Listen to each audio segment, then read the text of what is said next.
seem to brush off record unemployment numbers. Those new numbers truly staggering. Mass layoffs resulting in 6.6 million Americans filing for unemployment insurance last week, doubling the all-time high, which was set just the week before. Jessica Formoso is now in the newsroom with more on what's being done to get relief to American workers and businesses. Jessica.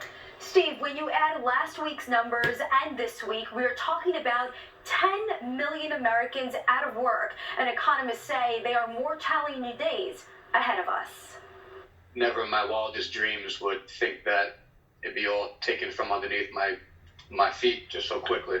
PAUL LEBO is an event planner in New Jersey, self-employed and one of the 6.6 million Americans who filed for unemployment last week. He filled out the forms online Saturday. His status, though, still pending. It was around an hour to even get onto the site. I kept on trying from different computers. Freelancers and self-employed people now qualify for unemployment benefits under the Pandemic Unemployment Assistance, which was never done before. The system is overloaded. Web traffic and phone calls are up significantly. I would expect us to see more big numbers in the future by that same thing, in part because some of the claims haven't quite worked through the system. Some experts warn unemployment could reach levels not seen since the Depression. But Hoyt Blakely, an economics professor at the University of Michigan, says even though the numbers are substantially more than any other point in history and darker days are ahead,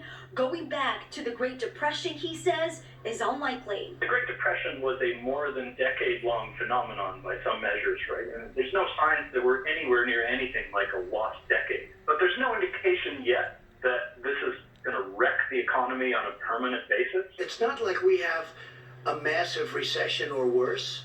It's artificial because we turned it off. Think of what we're doing.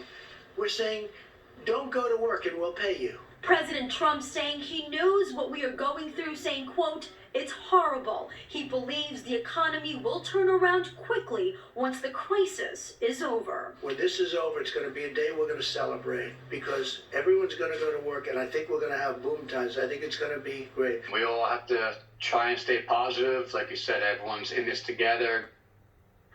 The Paycheck Protection Program will launch tomorrow. The president says nearly $350 billion in loans will be available to small businesses. These loans, he says, are up to 100% forgivable as long as business owners take care of their workers. Steve?